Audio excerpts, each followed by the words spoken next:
నాయుడుపేట పట్టణంలో జనసేన పార్టీ నియోజకవర్గ ఇన్ఛార్జి ఉయ్యాల ప్రవీణ్ ఘనంగా ఏఎంసీ చైర్మన్ గా బాధ్యతలు స్వీకరించారు.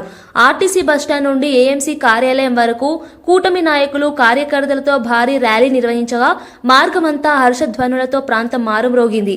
అనంతరం ఏఎంసీ కార్యాలయంలో ఉయ్యాల ప్రవీణ్ డైరెక్టర్లతో కలిసి ప్రమాణ స్వీకారం చేశారు. ఈ సందర్భంగా MLA doctor Nelavela Vijayasri, Janasena MLC Pasupuleti Hariprasad Yadav, TDP నియోజకవర్గ ఇన్ఛార్జి నెలవెల సుబ్రహ్మణ్యం ముఖ్య అతిథులుగా పాల్గొని నూతన చైర్మన్ కు శుభాకాంక్షలు తెలిపారు. నాయకులు, కార్యకర్తలు శాలువాలు కప్పి పూలమాలలతో ఘనంగా సన్మానించారు. కార్యక్రమంలో జనసేన నాయకులు అట్లా కృష్ణారావు, సతీష్, టీడీపీ మండల అధ్యక్షుడు విజయ్ కుమార్ నాయుడు, సంచి కృష్ణయ్య, కంకణాల ప్రసాద్ నాయుడు, డైరెక్టర్లు కోటి యాదవ్, దువ్వూరు పవిత్రారెడ్డి, కొండూరు సౌమ్య, నాయకులు దువ్వూరు శ్రీనివాసులు రెడ్డి, పాడి వెంకట సుబ్బయ్య తదితరులు పాల్గొన్నారు.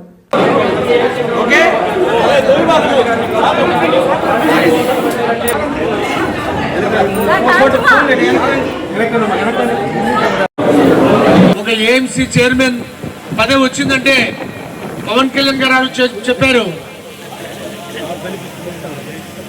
రబ్బరు చెప్పులు వేసుకున్న వారితో, యువకులతో, ఏ రాజకీయ సంబంధం లేని కుటుంబంలోని వ్యక్తులను, యువకులను నేను నాయకులను చేస్తాననే దానికి ఒక ఎగ్జాంపులే ఈరోజు ప్రవీణ్ గారిని ఏఎంసీ చైర్మన్ గా ఇక్కడ నాయుడుపేటలో హామీలు, యువకులు ఎప్పుడూ నవ్వుతూ ఉండే మా కొట్టే సాయి గారిని శ్రీకాళహస్తి టెంపుల్ చైర్మన్ గా నియమించాలంటే పవన్ కళ్యాణ్ గారి మాటలు మీరు అర్థం చేసుకోవాలి.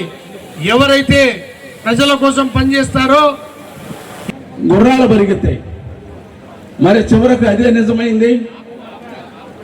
నారా చంద్రబాబు గారి నాయకత్వంలో జనసేన పార్టీ, బీజేపీ పార్టీ రెండు కూడా కలిసి పనిచేసి, ముగ్గురు 3 కూటములుగా పనిచేసి ఈ రాష్ట్రంలో ఒక రాక్షస పరిపాలన అంతమొందించారు. మరి దానికి